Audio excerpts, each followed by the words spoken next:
인수관 가겠죠. 코로나가 다 좋았다니 저 문제는. 뭐 지금 전에 백신 맞은 거는 도움이 안 되나? 근데 지금 몇 개월이면 소용없어진다. 그런가? 근데 잘 안 맞을 거라 이제 사람들이. 그러니까 맞아도 걸리고 뭐 안 맞아도 별로 안 좋고.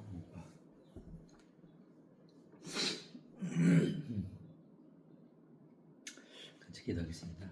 사랑하는 주님, 이 시간 또 말씀을 나누기 원합니다. 선생님께서 우리의 마음을 또 진리 가운데 이끄셔서 하나님의 은혜와 사랑 가운데 저희들을 인도하시고 그 은혜와 사랑 가운데 저희들이 기뻐하며 감사하며 또 남은 생에 믿음의 삶을 살아갈 수 있도록 이 시간도 축복해 주시기를 의탁을 드립니다. 의지하고 우리 주님의 귀하신 이름으로 감사 기도합나이다. 아멘. 아멘. 에베소서 오늘 예배 때 잠깐 봤습니다만은 3장 2절에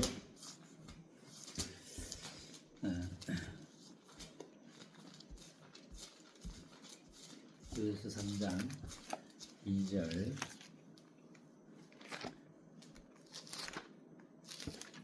너희를 위하여 내게 주신 하나님의 그 은혜의 경륜을 너희가 들었을 터이라. 곧 계시로 내게 비밀을 알게 하심 같이 내가 먼저 간단히 기록한 것 같으니 그것을 읽으면 내가 그리스도의 비밀을 깨달은 것을 너희가 알 수 있으리라. 오늘 좀 교재 주제는 하나님의 경영 방식. 하나님 어떻게 경영하시는가, 인류를 어떻게 이끌어오시고 또 개인을 어떻게 이끄시는가, 하나님의 경영 방식에 대해서 좀 나누기 원하는데, 은혜의 경륜. 자, 홈정령에는 은혜의 경영. 그래서 이제 그 어떤 기업을 경영한다, 그런 측면 이제 경영, 아니면 나라를 경영하는 행정적인 경영, 이런 의미로 이제 번역하고 있는데, 하나님께서 어떻게 우리를 경영해 오셨고 그 하나님의 그 경영의 그 은혜가 얼마나 놀라운가. 하나님께서 이제 결론적으로 말하면은 하나님은 은혜로 경영하신다. 은혜로 경영하신다. 그 은혜를 따라 그 은혜의 경륜을, 은혜 경영을 이제 바울을 통해서 이제 에베소 성도에게 1장과 2장까지 이렇게 또 3장 또 어느 정도 포함됩니다만은 크게는 3장까지라고 볼 수 있겠죠. 이런 경영들을 어떻게 하나님께서 이제 이끌어 왔는가?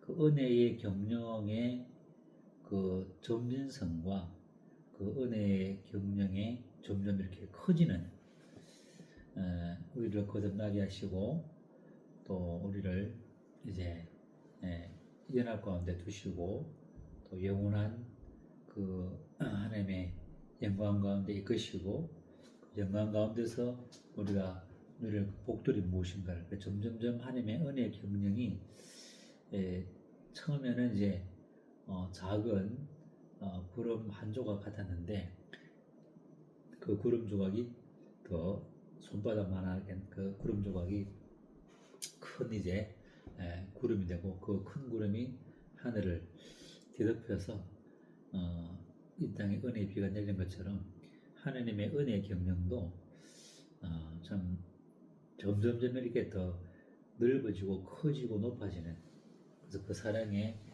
넓이와 길이와 깊이와 높이가 점점 커지는, 그리고 이제 사도 바울이 그러므로 이제 하나님의 사랑과 그 은혜에 대해서 더 많이 더 알기를 이제 기도했던 것을 보게 되면서 우리가 누리고 있는 하나님의 그 은혜의 경영을 하나님 어떻게 이 나를 경영해 오셨고 인류를 경영해 오셨는가라는 것을 알면 알수록 우리는 더 참 놀라운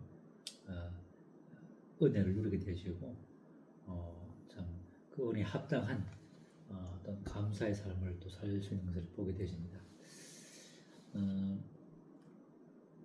이제 특별히 이제 오늘 2장을 더 중점으로 11절부터 22절까지 보겠는데 유대인들이 받은 그런 은혜도 참 놀랍죠. 아브라함을 택하시고 이제 다윗을 택하시고 다윗을 통해서 하나님의 그 마음의 뜻을 이루시기 위해서 그리스도가 다윗의 실통에서 나게 하시고 이런 부족 사역을 보게 될 때에 유대인이 받은 그 복들은 참 놀랍고 크지만 그러나 이방인들이 받은 복은 어떤 유대인보다 곱하기 뭐 2, 배 이상은 된다고 보이시고 이제 이 시대는 이제 은혜 시대는 유대인이나 이방이나 구분이 없이 이제 한 세 사람을 만들어서 한 몸으로 주님 안에 이끄신 이런 것들을 본다면은 이 땅은 뭐 죄로 말미암아 율법으로 말미암아 육신으로 말미암아 차별하고 또 이제 구분하고 그렇죠. 엄청난 차별과 또 뭐 구분하고 특히 유대인들이 이방인들을 향한 그 차별과 멸시와 구분은 오늘 이제 또 뒤에 또 11절부터 보겠지만은 참 이런 그 만약에 무시와 이런 편견 가운데 산다면은 야 과연 버틸 수 있을까? 참 버티기 힘든 그런 유대인들의 그 도도함, 또 하나님의 자녀로서의 그런 교만함, 겸손하지 못하고 이방인들 개체를 취급하는 이런 환경 가운데 만약 우리가 살고 있다면 지금도 만약에 참 힘들겠죠. 그래서 하나님께서 격려하는 방식은 3장 2절에 읽은 것처럼 은혜를 것이고 또 하나님께서 아담을 삼으실 때 무죄 상태였죠. 무죄 상태에서 또 아담이 범죄했을 때에 또 율법을 주시고 또 율법 시대가 지나면서 예수 그리스도를 통해서 은혜 시대를 이끌어 가시는 그래서 이제 점점점 은혜 가운데 이끄시고 지금은 은혜 시대고 지금은 구원의 날이라 이렇게 이제 지금 시대에 대한 정의를 지금 말씀하고 있죠.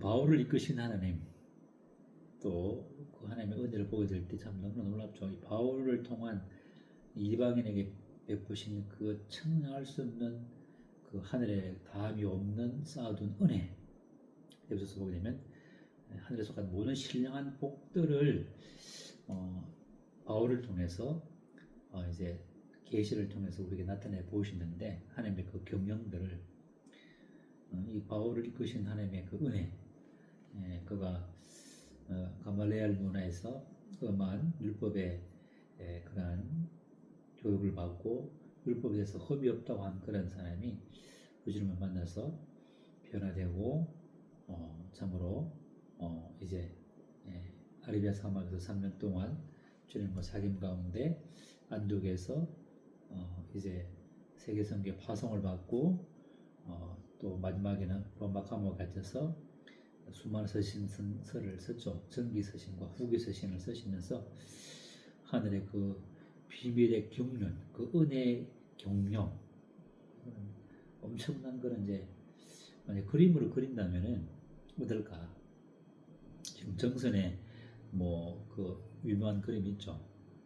그 한 몇십 미터 되는 그런 그림을 그렇게 그린다면은 참 어떤 그림이 될까 하는 그런 참 생각하게 되시고 그 파노라마 펼쳐진 파노라마는 참 이루 말할 수 없는 은혜의 그런 경영의 역사들이 아닌가.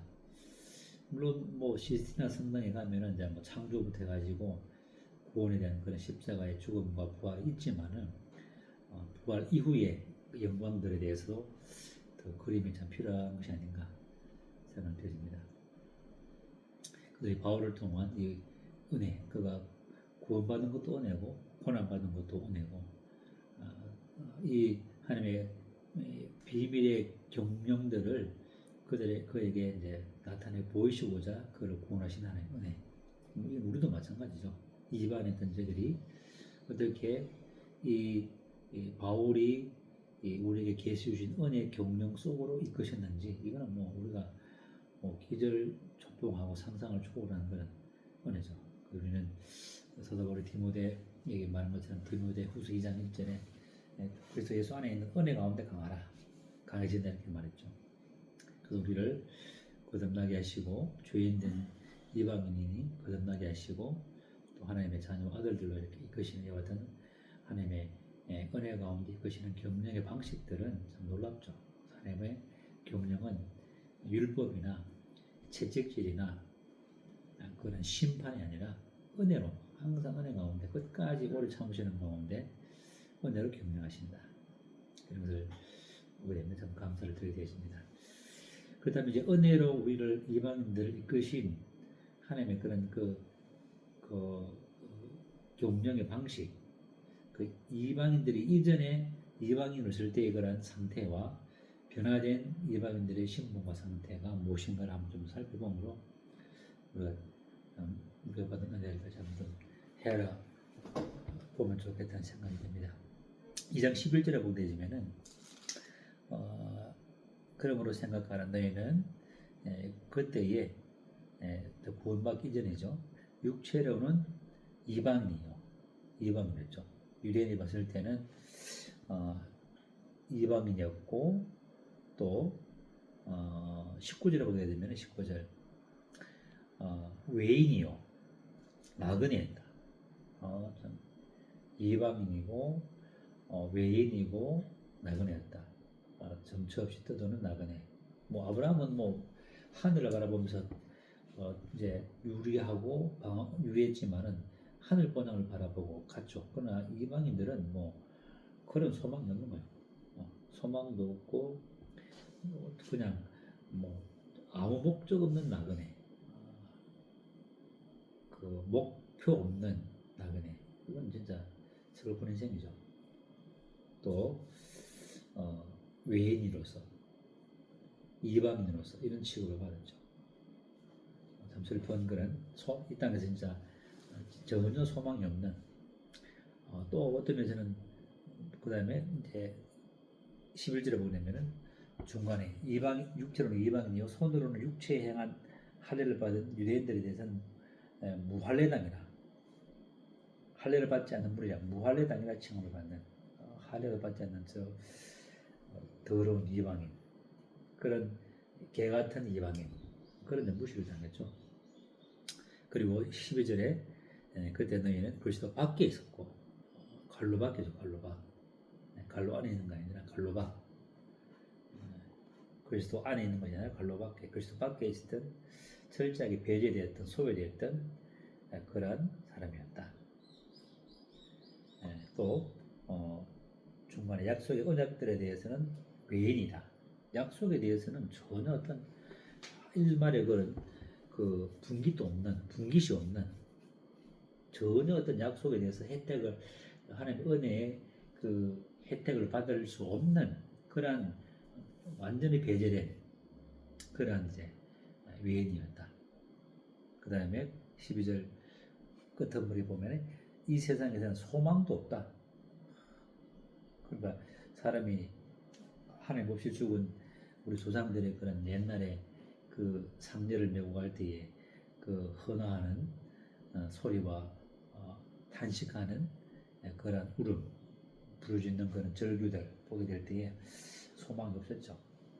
또 더 중요한 것은 하나님도 없는 사람, 소망이 없고 하나님도 없고 이거는 뭐 철저한 그런 그 차단된 암흑 세상에서 어떤 지옥과 방불한 생지옥.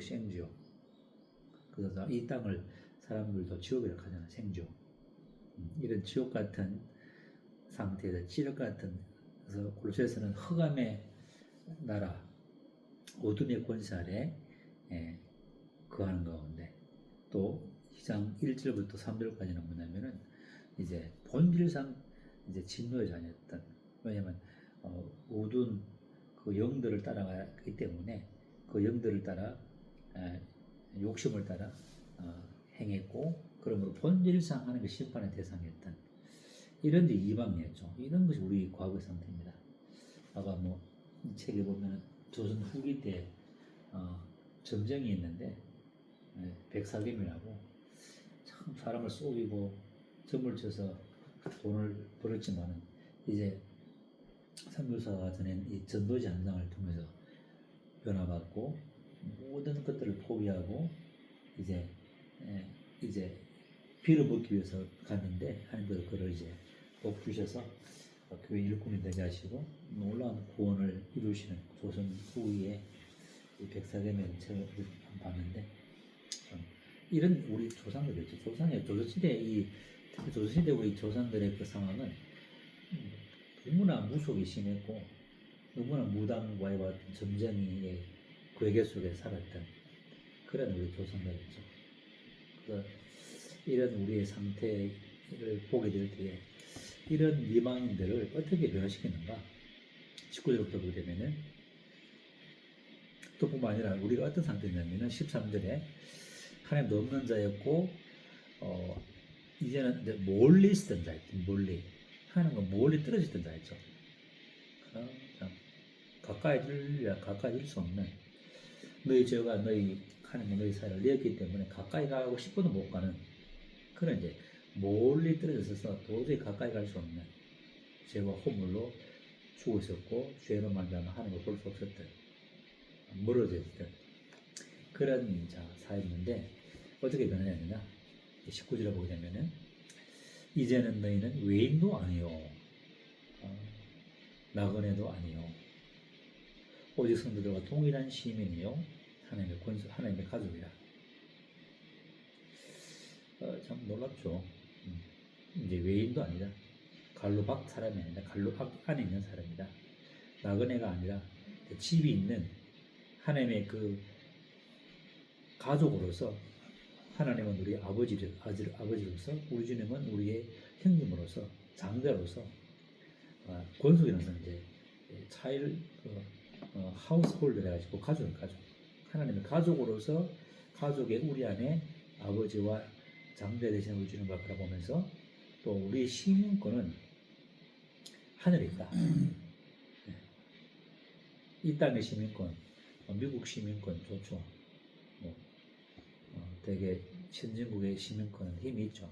우리의 시민권은 이 땅에 있는 시민권과 비교할 수 있는 하늘의 시민권, 하늘에 올라갈 수 있는 하늘에서 살고 있는 그런 패스포트를 가지고 살고 있는 그래서 이제 외인도 아니고 나그네도 아닌 동일한 성도들과 동일한 시민이요 하나님의 가족으로서 아빠 아버지를 부르고 우리 주님을 영의 목자의 자음으로서 우리가 인도함을 받는 그러한 이 우리 속으로 사장 요한복음 10장에 그 우리 속으로 우리를 이제 인도하신 거죠. 뿐만 아니라 단순히 우리가 시민과 가족이 될 뿐만 아니라 20절에 너희는 사도들과 선지자들의 특위의 세우심을 입은 자라. 이 교회 안으로 우리를 인도하신 거죠. 교회 사도들과 선지자들을 위해 특위에 세워진 교회인데 이 교회의 기초돌은 누구냐? 그리스도 예수죠. 그리스도 예수께서 친히 모퉁이 돌이 된 것이 바로 주님의 교회죠. 그래서 이 예수의 이 교회는 그리스도의 몸으로서의 교회를 말하고 있죠. 고린도 교회는 하나님의 집으로서의 교회를 말하는 반면에 예수의 교회는 그리스도의 몸으로서의 교회를 이제 말하고 있는 표현하고 있는 것인데 이 그리스도가 친히 기초돌이 되셔서 이제 결코 이 그리스도의 몸으로서의 교회는 사탄의 권세가 침범할 수 없죠. 지금도 이제 그 연합 가운데 들어온 성도들을 통해서 함께 서로 연결하여서 성전에 대해서 지어져 가고 있죠. 지금도 마지막 돌이 딱 산돌이 들어오게 될 때 이제 주님이 이제 이 세상을 이제 마감하게 되겠죠. 그래서 기초돌이 되신 이 몸된 교회 안에서 우리를 이끄셔서 건물마다 서로 연결해서 주님 안에서 성전에 되어가고 또 22절에 너희도 성전 안에서 하나님이 거하실 처소가 되어서 그래서 예수 안에서 함께 저장하는 주님이 우리 안에 연합되어서 우리 안에 온전한 연합된 처소로서 우리와 함께 먹고 마시는 이런 이제 그 복으로 우리를 넣어주신 것이죠. 이것이 뭐냐면 사랑하는 아들 안에서 넣어주신 호의죠. 호의. 연합이죠. 연합. 우리 연합 하시니까 연합의 그 규모와 복이 얼마나 놀라운 거 하는 것이죠. 그래서 하늘에 속한 모든 신랑 복들 누리게 하시고 또 하나님의 그 은혜 경륜을 따라서 3장 6절에 이방인들이 복음으로 말미암아 하나님의 은혜 경륜을 따라서 복음으로 말미암아 그리스도 예수 안에서 함께 주님과 상속자가 되고 그리스도와 함께 지체가 되고 함께 약속에 참여하는 뿐만 아니라 그 이전에 2장 5절에서처럼 함께 살리시고 함께 일으키시고 함께 하늘에 앉히셔서 이런 것 앉히시는 것도 더 중요하지만은 한 몸으로서 우리를 이제 유대인이나 이방인이나 전혀 차별 없이 처음에는 차별했지만 지금은 전혀 차별이 없는 나는 유대인이요 너는 이방인이요 이렇게 전혀 할 수 없다는 거죠. 유대인들이. 그래서 이렇게 우리를 놀란 은혜의 경륜 가운데로 인도한 그 기초와 근거는 무엇인가? 그것은 우리 주님의 그리스도의 보혈의 피고 주님의 육체의 죽음에 근거하고 있죠. 13절에 보게 되면은 이처럼 우리를 참으로 지옥 같은 세상에서 사랑의 아들로 옮기실 뿐만 아니라 이런 몸으로서 교회 가운데 이끄신 이 놀란 하나님의 은혜 경륜의 사역의 기초는 뭐냐? 은혜의 그 비밀은 무엇이냐? 바로 그리스도의 피죠. 13절에 이제 전에 멀리 있던 너희가 그리스도 예수 안에 있는 안에서 그리스도의 피로 가까워진다니라. 우리 이제 가까워진 존재가 되었죠. 더 이상 가까워질 수 없는 몸으로서의 그런 신분, 몸으로서의 교회, 뗄래야 뗄 수 없는 몰이 없는 몸 있을 수 없죠. 주님 우리는 원래 몸으로서 사용하시고 또 몰이 없는 몸 그건 있을 수 없죠. 그것은 이제 사람이 아닌 생명이 아닌 거죠. 그래서 가까워졌느라 그리스도의 피로 가까워졌죠. 자녀로 이제 거듭난 거죠. 영원한 속죄를 통해서 하나님의 의를 받아서 정말 이제 하나님의 의가 내게 포개어지고 그렇게 된 거죠. 또 그 피로 말미암아 이제 주님의 죽으심으로 말미암아 우리가 화평을 누리게 되었죠. 14절에 그는 우리의 화평이시니라 둘로 하나를 만드사 원수된 것 곧 중간에 막힌 담을 자기 육체로 거시고 주님의 그 육체를 죽으심을 통해서 유대인과 이방인을 막고 있던 율법 때문에 율법의 제사 때문에 율법의 예법 때문에 유대인들은 이방인을 개처럼 취급했죠. 무할례당이나 약속도 없다 이렇게 계속 둘로 구분했죠. 구분. 너하고 내하고는 그냥 상종도 안 한다. 밥도 같이 안 먹고 너희들 동네에 그냥 지나치지도 않겠다. 얼마나 불립니까? 철저한 분리죠. 둘이 철저하게 둘로 나누어져. 유대인과 이방인, 유대인과 헬라인 이 둘로 갈라놓았던 그 원수가 뭐냐? 율법이죠. 율법 때문에 율법의 제사 때문에 이러한 언약 때문에 유대인들은 철저하게 이방인들을 배격했고 이제 안디옥에 가서 핍박받는 성도들이 안디옥에서 이방인들에게 복음을 전하기 이전까지 사도들은 계속 유대인들에게만 복음을 전했죠. 그러나 사도 베드로를 통해서 이방인에게 복음이 전거되어지고 안디옥에서 이제 이방인들의 복음이 전거되어짐으로 이제 서서히 이 둘이 되었던 인류가 예수님의 죽으심을 통해서 육체의 죽으심을 통해서 예수님의 피 흘림이 아니라 육체의 죽으심을 통해서 율법을 15절에 법조문으로 된 계명의 율법을 폐하셨고 또 원수된 것도 우리의 담을 막고 있던 유대인과 이방인의 담을 막고 있던 율법 이 율법은 원수였고 법조문이었죠. 이것을 이제 주님의 육체의 죽음을 통해서 이제 폐기하셨죠. 완성하시고 폐기하셨죠. 그 주님께서 허물은 그 장벽은 엄청난 장벽이죠. 온 인류 가운데 그 가로막혔던 그 장벽, 철의 장벽, 베를린 장벽보다 더 높은 정말 영적인 장벽이죠. 그런 장벽을 다 이제 허무심, 주님의 육체의 죽으심을 통해서 이것은 죄에 대한 문제죠. 신에 대한 단수의 신에 대한 문제고 그리스도의 피는 죄들에 대한 그런 영원한 속죄함이죠. 그래서 신자와 신에 대한 문제를 주님의 보혈의 피와 육체의 죽음을 통해서 율법을 폐하시고, 그래서 우리도 율법에 대해서 함께 죽게 하시고 죄에 대해서 함께 죽게 하심으로 말미암아 이제 이 둘이 되었던 사람을 15절에 중간에 이 둘로 그리스도 안에서 한 세 사람을 지었다. 한 세 사람으로 창조했다. 이게 이제 한병에는 원유맨이죠. 원유맨. 새로운 한 세 사람.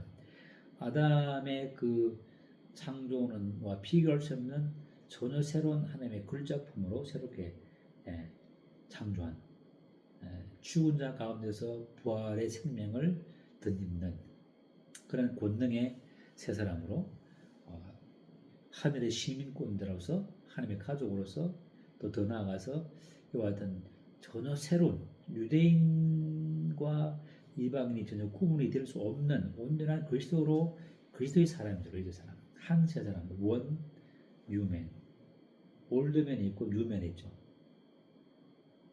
그래서 제 가운데 있는 사람은 올드맨이고 거듭난 사람은 뉴맨 그리고 연합된 가운데 있는 사람은 원뉴맨 새로운 한 세 사람으로 되어서 그래서 멀리 있던 자를 가까이 부르시고 가까이 있던 자를 새로운 원유맨으로 부르시고 그 사람을 또 원바디로 부르시는 한 몸으로 6절에 십자가로 이 둘을 한 몸으로 만드시다. 이 화목이 점점점 더 밀접한 관계로 가는 거죠. 밀접한 관계, 점점 더 밀접한 관계. 영광에서 영광으로, 믿음에서 믿음으로, 거룩에서 거룩으로, 영화에서 영화로. 이런 이제 성장의 그 은혜의 경륜에 강화되어지는 하나님의 그 은혜의 경륜들 참 놀랍죠. 점점 가까워졌던 멀리졌던 하나님과 관계없었던 나그네 외인이었던 하나님도 없고 소망도 없었고 하나님과 떨어졌던 저희를 그리스도의 피로 가까워지게 하시고 또 새로운 창조물로 새롭게 빚으시고 영광의 몸으로 우리를 변화될 수 있는 몸으로 빚으시고 또 한 몸을 원바디는 뭐 뗄라 뗄 수 없죠. 솔몬이 잘라가지고 하나는 반은 저 여자 반은 이 여자 이렇게 줄을 수 있는 없는 것처럼 우리 주님 거기는 원수들한테 율법을 폐하심으로 자기 육체를 폐하심으로 멀리 있던 저희들을 너무나 가까운 뗄래야 뗄 수 없는 원바디로 한 그리스도의 몸으로서 몸된 교회로서 그리스도의 몸으로서 우리를 부르신 그렇기 때문에 함께 상속자가 되고 함께 지체가 되고 함께 약속에 참여를 시킬 수밖에 없죠. 자연스럽게 이것이 주님의 사역의 이 결과가 얼마나 놀라운가. 이 은혜의 경륜이 이처럼 위대하다는 것이죠. 그래서 이제 이방인의 이전과 변화된 신분의 상태가 무엇이고 이렇게 우리를 변화시킨 그 근거는 전적인 주님의 십자가의 육체의 죽으심과 그 그리스도의 보혈의 피에 근거하고 있다. 놀라운 관계죠. 아무리 애인이 좋다 한들 한 몸이 되겠습니까? 그럼 우리는 저는 한 몸이 되었다. 원바디 한 몸 16절에 15절에 원유맨 생각하면 참 감사가 되지죠. 이런 것들 이제 사도 바울을 통해서 바울의 후기 서신을 통해서 사도 바울은 그리스도의 몸으로서의 교회를 말씀했고 또 성도들이 하늘에서 그리스도와 함께 만나는 것을 이야기했고 또 하늘의 영역에까지 오르는 그리스도의 몸인 교회를 이제 사도 바울을 통해서 개최를 했죠. 그러나 12사도들은 이제 거듭남의 진리와 하나님의 집으로서의 교회를 선포했고 그리스도 지상재림과 천년 왕국 또 천년과 새 땅에 대한 부분들을 이제 12제를 통해서 계시했다면 사도 바울은 이와 같이 이 놀라운 은혜의 경영을 바울을 통해서 계시한 것이죠. 그래서 이 에피소드라든지 이런 것들은 창세기보다 앞서죠. 계시록보다 더 영원한 세계를 다루는 모든 성경을 다 담을 수 있는 그릇인 에피소드 것을 보게 되면서 이러한 은혜 가운데 은혜의 경륜 가운데 우리를 부르신 하나님의 경륜이 얼마나 놀라운 경영인가 하는 것들을 좀 살펴봤습니다. 네. 이와 같은 것들을 기억하면서 우리가 감사하며 왜냐하면 생애를 한 몸으로서 교회를 또 성도를 바라보고 돌아보고 또 이와 같은 제자 삶을 통해서 이와 같은 하나님의 은혜의 경륜들 또 나타내는 또 우리 남은 삶이 해야 되지 않겠는가 하는 도전을 갖게 되십니다. 이상 말씀 마치겠습니다.